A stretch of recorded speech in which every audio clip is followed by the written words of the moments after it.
వతాషిగా మితామిరాయ్, రో త్యాత్సుకి ఈ రెండు పేర్లు ప్రస్తుతం జపాన్ని భయాందోళనకు గురి చేస్తుంటే మరోవైపు ప్రపంచం దృష్టిని ఆకర్షిస్తున్నాయి. అసలు ఆ రియో తాత్సుకి చెప్పేటువంటి సునామీ వచ్చి జపాన్ని ప్రపంచ పటంలో లేకుండా చేస్తుందనేది ఈ భయానికి గల కారణం. అయితే ఇదే విషయంపై మనతో మాట్లాడేందుకు NGRI farmer scientist, professor of practice IIT Madras Srinagesh గారు మనతో ఉన్నారు. సార్తో మాట్లాడదాం. సార్ నమస్కారం. సార్ నమస్కారం సార్. యాక్చువల్గా ఇప్పుడు ఈ ఏదైతే ఫ్యూచర్ ఐసా వతాషిగా మతామరే అనే పుస్తకం ఉందో అక్కడ మాంగా ఆర్టిస్ట్ రాసినటువంటి రో త్యాత్సుకి రాసినటువంటి పుస్తకంలో ఇప్పుడు జూలై 5వ తారీఖు ఆ రోజున సునామీ వస్తుంది, జపాన్ మొత్తం తుడిచిపెట్టుకుపోతుంది అనేటువంటిది ఒక పుకారు నడుస్తుంది సార్. అయితే అది ఎంతవరకు వాస్తవం, అటువంటి సంభావ్యత ఏమైనా ప్రాబిలిటీ ఏమైనా ఉందా sir? First of all prediction అనేది భూకంపాలకి ప్రిడిక్ట్ చేయలేం మనం. భూకంపం సముద్ర గర్భంలో ఉత్పన్నం అయినప్పుడే మనకి సునామీ అనేది ఉత్పన్నమయ్యి మనకు వచ్చి కోస్ట్కి తగులుతుంది. ఇప్పుడు ఈ ప్రస్తుత పరిస్థితుల్లో ఏదైతే జూలై 5కి మనకు ఒక పెద్ద అర్త్క్వేక్ మహాభూకంపం వచ్చి సునామీ జనరేట్ అయ్యి చాలా ఆస్తి నష్టం, ప్రాణ నష్టం జరుగుతుంది అనే ఒక ఫోర్కాస్ట్ అనను, ఒక ప్రిడిక్షన్, ఎస్ట్రాలజికల్ ప్రిడిక్షన్ లాగే, ఒక ట్రూత్ సీకర్ లాగే వారు చెప్పారు. దీనికి కావాల్సిన సైంటిఫిక్ రేషనాలిటీ రేపు వస్తుంది అనేది ఏదీ లేదు. నెంబర్ 1, ఎందుకు అంటే భూకంపాలు మనం ప్రిడిక్ట్ చేయలేము. కానీ భూకంపం సంభవించిన తర్వాత ఏదైతే సముద్ర గర్భంలో ఉంటాయో భూకంపం మ్యాగ్నిట్యూడ్ 7 తీవ్రత కన్నా అధికమైనప్పుడు మనం సునామీ అలర్ట్ ఇవ్వగలుగుతాం. సో ఇప్పుడు జపాన్ ఐలాండ్స్ ఏవైతే ఉన్నాయో అది పెసిఫిక్ సునామీ వార్నింగ్ సిస్టమ్ కింద వస్తుంది. వాళ్ళకి ఒక లీడ్ టైం, అంటే భూకంపం ఎక్కడైతే సంభవించి సునామీ రావటానికి ఒక 20 నుంచి 30 నిమిషాల వరకు, ఇంకా అధికంగా కూడా ఉంటుంది, ఎందుకంటే vast coastline. So tsunami alert అయితే ఇవ్వగలుగుతారు. గతంలో మనం 2011లో తోహుకు ఎర్త్క్వేక్ చూసినప్పుడు సునామీ అలర్ట్ ఇచ్చిన తర్వాత కూడా మనకి అక్కడ ప్రాణ నష్టం జరిగింది. ఎందుకంటే అలర్ట్ ఏదైతే వారు ఇచ్చారో, ఇంత హైట్లో సునామీ వేవ్ వస్తుందో దానికి అధిగమించింది కనుక మనకి ప్రాణ నష్టం అక్కడ జరిగింది. ఆ తప్పుని వాళ్ళు దిద్దుకున్నారు. సో ప్రస్తుతం ఇది నేను రేపటి భూకంపం గురించి మనం ఎవ్వరం చెప్పలేం, అది మటుకు నేను చెప్పగలుగుతున్నాను. Okay sir. అయితే ఎప్పుడైనా భూకంపం అనగానే మనకు ముందుగా గుర్తొచ్చి జపాన్, ప్రపంచవ్యాప్తంగా చూస్తే. సో ఆ జపాన్ ఆ టెక్టానిక్ ప్లేట్స్ వాటి ఏర్పాటు ఏ విధంగా ఉంటుంది అక్కడ, దాని గురించి చెప్తారా సార్? యాక్చువల్లీ మనం జపాన్ అనేది పెసిఫిక్ ఓషన్లో ఉంది. మనం దాన్ని రింగ్ ఆఫ్ ఫైర్ అంటారు. అన్నీ ఏవైతే దేశాలు ఈ ఐలాండ్స్ ఉన్నాయో, ద్వీపాలు ఉన్నాయో అవన్నీ పెసిఫిక్ రింగ్ ఆఫ్ ఫైర్ అంటారు. ప్రస్తుతం మనకి జపాన్లో ఏదైతే టెక్టానిక్స్ గురించి మీరు అడిగారో అక్కడ 3 ప్లేట్ల కలయిక ఉంది. ఫిలిప్పీన్స్ ప్లేటు సౌత్ ఈస్ట్లో, పెసిఫిక్ ప్లేటు నార్త్ ఈస్ట్లో, యురేషియా ప్లేట్తో మనకి ఢీకొంటున్నాయి. సో ఈ ఏదైతే ఢీకొన్న తర్వాత మనకి స్ట్రెస్సెస్ ఉత్పన్నం అవుతున్నాయో వాటి వల్లే ఈ మహాభూకంపాలు వస్తాయి. మనం గత 125 ఏళ్ళ అధ్యయనం చేస్తే, నేను వాటికన్నా పాతకి పోదలుచుకోలేదు, చాలా ఉన్నాయి వాళ్ళకి.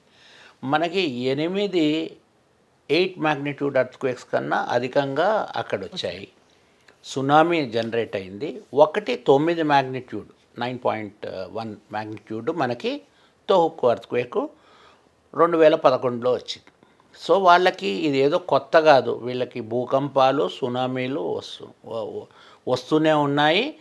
దాన్ని అధిగమించటానికి వాళ్ళు కావాల్సిన కట్టడాలు, అంటే సునామీని ఆపటానికి ఆస్తి నష్టం, ప్రాణ నష్టం కాకుండా వాళ్ళు సునామీ డైక్ వాల్స్ కూడా కట్టారు. కానీ 2011లో ఏమైంది, ఆ డైక్ వాల్స్ని కూడా ఆ ఎత్తును అధిగమించి సునామీ వేవ్, అంటే ఆ నీరు లోపలికి వచ్చి ఆస్తి నష్టం, ప్రాణ నష్టం జరిగింది. సో అట్లాగే సార్, ఇప్పుడు 2011 గురించి చెప్పినప్పుడు అప్పుడు వచ్చినటువంటి కొన్ని మీటర్ల ఎత్తున అలలు వస్తుంటాయి కదా సార్. ఇప్పుడు కూడా దాదాపుగా 30 మీటర్ల ఎత్తులో అలలు వస్తాయని చెప్పి ఆ ప్రెడిక్షన్లో అయితే ఉంది. ప్రెడిక్షన్ ఇందాక మీరు అన్నట్టుగా. సో వాటిని ఇప్పుడు మనం ఏమైనా అడ్డుకట్ట వేసే అవకాశాలు ఏమైనా ఉన్నాయా సార్? ఒకవేళ నిజంగా జరిగితే ఎటువంటి చర్యలు తీసుకోవచ్చు సార్ అక్కడ?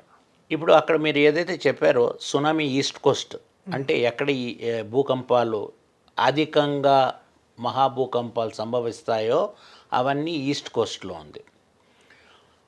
2011లో అత్యధికమైన సునామీ హైట్ రికార్డ్ ఏదైతే చేశారో 33 మీటర్లు, సో 33 మీటర్స్. ఆ ప్రదేశానికి మేము వెళ్ళి చూసాం కూడా. సిఎస్ఆర్ ఎన్జిఆర్ఐకి అర్త్క్వేక్ రీసెర్చ్ ఇన్స్టిట్యూట్ టోక్యోకి ఒక కొలాబరేషన్ ప్రోగ్రామ్ ఉండేది. వాళ్ళు భూకంపం సంభవించిన ఒక 3 నెలల తర్వాత మమ్మల్ని అంతా తీసుకెళ్ళి చూపించారు అసలు ఎలా ఎఫెక్ట్ అయిందో.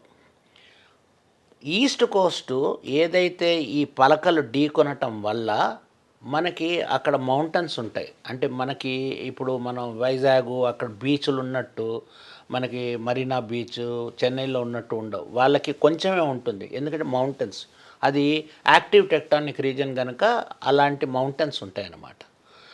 ఆ 33 మీటర్లు ఏదైతే వచ్చిందో ఆ హైట్ ఆ మౌంటైన్ అధిగమించి వచ్చి అక్కడ ముగ్గురు ఫైర్మెన్ ఉంటే వాళ్ళని తీసుకువెళ్ళిపోయింది. ఎందుకంటే వాళ్ళు చూస్తున్నారనమాట ఏమైనా ఇలాంటిది ఏదైనా జరుగుతుందని. వాళ్ళు చెప్పే లోపలే వాళ్ళే కొట్టుకుపోయారు. సో 33 మీటర్స్ హైట్ 2011లో రికార్డ్ అయింది వాళ్ళకి, అత్యధికమైన హైట్ వాళ్ళకి. సో అది అన్ని చోట్ల జరగదు, కొన్ని చోట్లే అలాంటి హైట్ వస్తుంటుంది. సునామీ వేవ్ హైట్ కోసంకి కొన్ని కండిషన్స్ ఉంటాయి. ఫస్ట్ మ్యాగ్నిట్యూడ్ ఏదైతే భూకంపం మనకి సంభవిస్తుందో దాని తీవ్రత ఎంత, తర్వాత అక్కడ నుంచి ఈ ఏదైతే సునామీ ఉత్పన్నమై ట్రావెల్ అయి వస్తుందో ఎంత ఓషన్ డెప్త్, ఎప్పుడైతే కోస్ట్కి వచ్చి తాకిడవుతున్నదో ఆ కోస్టల్ మార్ఫాలజీ అంటే ఎలా ఉందో దాని బ్యాట్మెంట్, అంటే స్టీప్గా ఉందా షాలోగా ఉందా. ఎంత స్టీప్గా ఉంటే అంటే సముద్ర గర్భం నుంచి మనకి కాంటినెంట్ పైకి వచ్చే ఆ స్టీప్నెస్ పైన హైట్ డిక్టేట్ అయి ఉంటుంది. సో 3-4 కండిషన్స్ ఉంటాయన్నమాట. సో మనం 2004లో చూసామనుకోండి, నాగపట్టినం దగ్గర అత్యధికమైన హైట్ వచ్చి ఏదైతే మనం బందా ఆచే సుమాత్రా బందా ఆచేలో అక్కడ కూడా 30 మీటర్లు వచ్చింది. సుమాత్రా అండమాన్ అర్త్క్వేక్ అంటాము 9.3. నాగపట్నంలో వచ్చిన హైటు మళ్ళీ వేరే చోట రాలేదు. అది ఎందుకంటే ఆ కోస్ట్ లైన్ మార్ఫాలజీ చాలా ఇంపార్టెంట్. సరే, ఇంకొకటి, ప్రపంచవ్యాప్తంగా కూడా ఇప్పటివరకు భూకంపం పలానా రోజు వస్తుంది, సునామీ అంటే ఇందాక భూకంపమే సునామీగా సముద్ర గర్భంలో వచ్చినప్పుడు సునామీగా మారుతుంది కదా, ఇట్లా పలానా రోజు వస్తుంది అని చెప్పేందుకు ఖచ్చితమైన టెక్నాలజీ ఏదైనా ఇప్పటివరకు అందుబాటులో ఉందా సార్? ప్రస్తుతం ఎందుకు లేదు అంటే ఈ ఫీల్డ్ ఆఫ్ సైన్స్ మనం ఏదైతే మాట్లాడుతానో భూకంప పరిశోధన, దానికి అనుగుణంగా భూకంప తరంగాలు ప్రవహించి దాని గురించి మనం ఏదైతే మాట్లాడతామో అది గత 150 ఏళ్ళ కిందటి నుంచే మనకి టెక్నాలజీ వచ్చింది.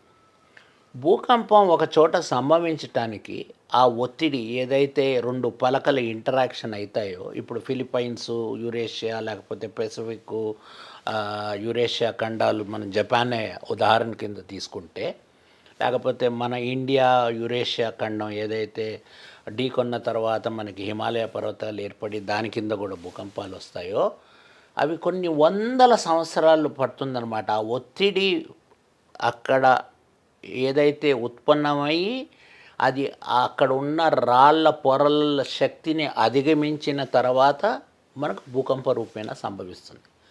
సో మన దగ్గర ఉన్న నాలెడ్జ్ కొన్ని వందల సంవత్సరాలు, ఈ ప్రాసెస్ అనేది కొన్ని వందల నుంచి వేల సంవత్సరాలు. సార్, ఇప్పుడు అక్కడ చూస్తే అక్కడ జపాన్కి సంబంధించి ఒక గవర్నర్ చెప్పినటువంటి మాట ఏంటంటే వాళ్ళ ఎకానమీ కూడా చాలా దెబ్బతింది. ఇప్పటికి ప్రెడిక్షన్ దగ్గర తీసుకొని 80% ఆఫ్ విమాన ప్రయాణాలు రద్దయినాయి. సో వాళ్ళు చెప్తుంది ఏంటంటే ఎటువంటి ఇబ్బంది లేదు, మేము భరోసా ఇస్తున్నాం రమ్మని చెప్పి వాళ్ళు చెప్తున్నారు. వాళ్ళు టూరిస్టులు కూడా తగ్గిపోయారు. సో మీరు ఏం చెప్తారు సార్ దానికి? చూసారా, ఒక్క ప్రిడిక్షన్ వల్ల ఎంత దెబ్బతింటుంది అంటే ఎకానమీ, వాళ్ళ టూరిజంకి దెబ్బతిన్నారు, ప్రజల్లో ఒక భయభ్రాంతులు అనేది క్రియేట్ అయింది. 3 వస్తుందా రాదా, చిన్న అలికిడి కూడా అనేదానికి ఒక ఎక్కడ వచ్చినా కూడా ఇది ఆ పెద్ద భూకంపానికి దారితీస్తుందని. అదే కాకుండా మొత్తం డిజాస్టర్ మేనేజ్మెంట్ రెస్పాన్స్ టీమ్ ఏదైతే ఉందో వాళ్ళు 24/7 ఇప్పుడు అలర్ట్ ఉండాలి. వచ్చిందా రాలేదా అది కాదు, ఎందుకంటే వాళ్ళ ప్రోటోకాల్స్, వాళ్ళకి ఒక స్టాండర్డ్ ఆపరేటింగ్ ప్రొసీజర్. సో మీ ప్రశ్నకు వాపసు వస్తే, ప్రజలు అక్కడ ఉన్నవాళ్ళు ఎలా భయపడుతున్నారో, టూరిస్టు వెళ్ళేది 3-4 రోజులకి. అక్కడ మహాభూకంపాలు అనేవి ఎప్పుడు జపాన్లో సముద్రంలో వస్తాయి. సో సునామీ వల్ల ఎక్కువ ఆస్తి నష్టం, ప్రాణ నష్టం జరుగుతుంది. ఎందుకంటే వాళ్ళ స్ట్రక్చర్స్, బిల్ట్ ఎన్వైరన్మెంట్, హౌసెస్ అవన్నీ అర్త్క్వేక్ డిజైన్ రెస్పాన్స్ స్పెక్ట్రమ్లో తీసుకొని డిజైన్ చేశారు. సో అందుకే ఎక్కువ ఇల్లు కూలినట్టు, మనకి ఇల్లు కూలిన తర్వాత ప్రాణ నష్టం జరిగినట్టు మనం వినాం. అప్పుడు కూడా సునామీ వల్ల 90% ఆఫ్ ది పీపుల్ కొట్టుకుపోయటం వల్ల వాళ్ళు ఆ లైఫ్ లాస్ అయింది. So yes sir. సో వాళ్ళకి ఏమిటయింది అంటే, ఇప్పుడు మనం అక్కడికి వెళ్ళి నిజంగా భూకంపం సంభవించి ఆ డిజాస్టర్ రెస్పాన్స్లో మనకి ఫ్లైట్లు అన్నీ ఆగిపోయాయంటే మనం అక్కడ అతుక్కుపోతాం. సో అందుకే వాళ్ళు, ప్రజలు ఎక్కడైతే మనకి ఇలాంటి విపత్తు వస్తుందో, న్యాచురల్ విపత్తు, వెళ్ళకూడదనే ఆశ ఉంటుంది. ఇప్పుడే రేపు ఎక్కడైనా మనం చెప్పితే ప్రజలు భయపడతారు. అబ్బాయి ఇన్ని లక్షలు ఖర్చు పెట్టుకుని, ఇన్ని కోట్లు ఖర్చు పెట్టుకుని అక్కడ పోయి మనం ఆస్తి నష్టం, ప్రాణం, ఆ భయం అనేది అది జరిగింది కనుక అక్కడ గవర్నర్, వేరియస్ స్టేట్స్లో ఉన్నవాళ్ళు ఏమన్నారంటే ఇలాంటిది ఏమీ జరగదు. అంటే ఇలాంటి ఏది జరగదంటే అక్కడ ఉన్న శాస్త్రవేత్తలతో వాళ్ళు డిస్కషన్ చేసి ఇలాంటివి ఏమైనా సంభవించే ఆస్కారం ఉందా, మీకు ఏమైనా కనిపిస్తున్నాయా, ఇది ఏదైనా వార్నింగ్ చేయగలుగుతావా అనే క్వశ్చన్ ఉంది. చాలాసార్లు వార్తల్లో చూసింది 2030, అంటే ఇంకొక దశాబ్ద కాలం, 35 వరకు కూడా కావచ్చు. ఈ దశాబ్ద కాలంలో జపాన్ కింద ఉన్నటువంటి టెక్టానిక్ ప్లేట్స్ ఏవైతే ఉన్నాయో అవి మొత్తం మెగా ఎర్త్క్వేక్కి దారితీసే అవకాశం ఉంది అనేది ఒక వార్త సార్. దాని ప్రాబబిలిటీస్ ఎంత ఉన్నాయి సార్? వాళ్ళకి మీరు అన్న ప్రశ్న చాలా మంచిది. నాంకాయ్ ట్రఫ్ అని, నేను ఈ గత 125 సంవత్సరాల్లో 8 మహాభూకంపాలు 8 మ్యాగ్నిట్యూడ్ అని నాంకాయ్ ట్రఫ్లో వచ్చింది వాళ్ళకి. దాని తర్వాత ఇప్పుడు నాంకాయ్ ట్రఫ్ అంటే మనకి టోక్యో కింద ఈ ఏరియా ఏదైతే ఫిలిప్పైన్స్, మనకి యురేషియా ఖండం ఢీకొన్న తర్వాత అక్కడ ఏదైతే ఉత్పన్నం అవుతున్నాయో మనకి స్ట్రెస్సెస్, అక్కడ ఈ భూకంపం సంభవించే ఆస్కారం ఎక్కువగా ఉంది. కెన్ యూ బిలీవ్ 2025 నుంచి వాళ్ళు డిజాస్టర్ మేనేజ్మెంట్ ప్లాన్ చేశారు. వాళ్ళు ఒక సినారియో క్రియేట్ చేశారు. రేపు ఆ భూకంపం సంభవిస్తే, రేపు అంటే అందరూ జూలై 5th ప్రిడిక్షన్ చేశారనుకోండి, అది కాదు, వచ్చే మీరు ఏదైతే 2030, 2035 వరకు ఏదైతే అన్నారో, వాళ్ళు ఎంత ఆస్తి నష్టం, ఎంత ప్రాణ నష్టం జరుగుతుందో వాళ్ళు దాన్ని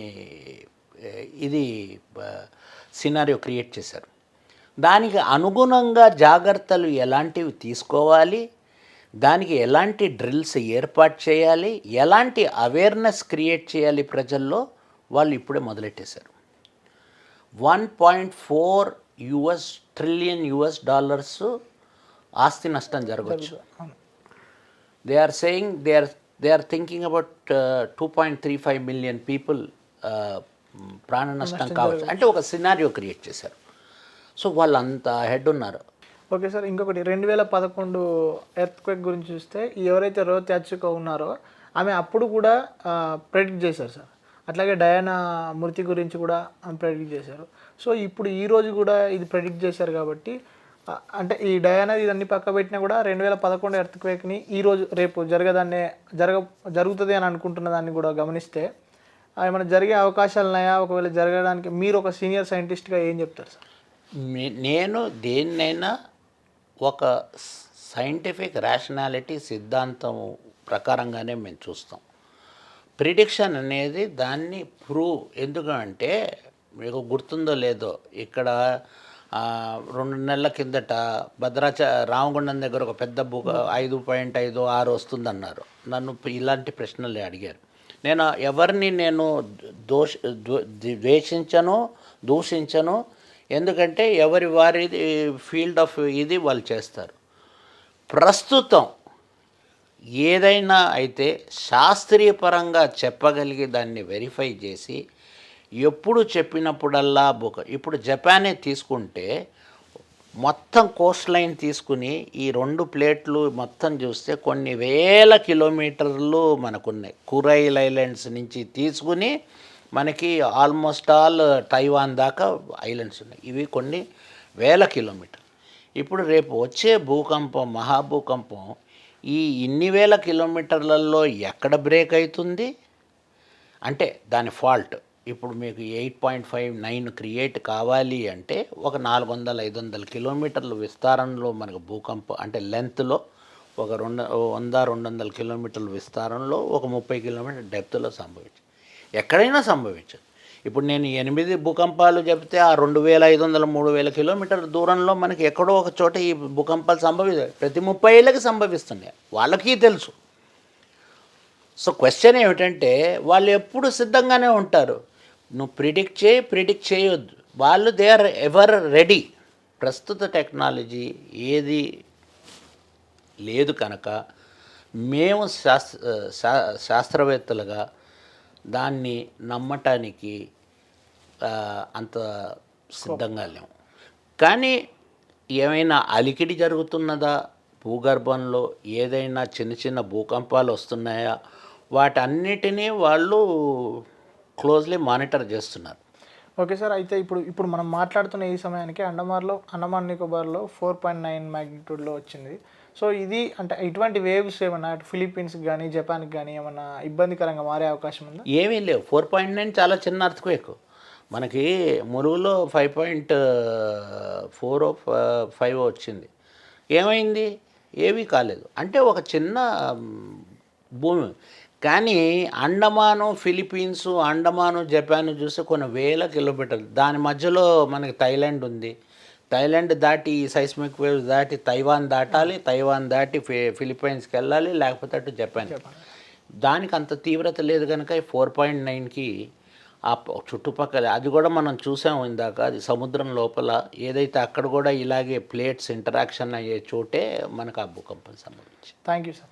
thank you very much. So ఇవి మొత్తంగా ఎన్జిఆర్ఐ మాజీ సైంటిస్ట్ శ్రీ నాగేష్ గారు చెప్తున్నటువంటి విషయాలు. శాస్త్రవేత్తలుగా వాళ్ళు ఇటువంటి ప్రెడిక్షన్స్ను నమ్మే ఉద్దేశం లేదని, అట్లాగే జపాన్ వాళ్ళు కూడా వాళ్ళ డిజాస్టర్ మేనేజ్మెంట్ ఎప్పటికప్పుడు భూకంపం ఇప్పుడు వచ్చినా కూడా సరే ఎదుర్కొనేందుకు సిద్ధంగా ఉండే విధంగా వాళ్ళ ప్రణాళికలన్నీ ఉంటాయని చెప్పి చెప్తున్నారు. కెమెరామెన్ బాలాజీతో శివరామకృష్ణ ప్రసాద్, ఈటీవీ న్యూస్, హైదరాబాద్.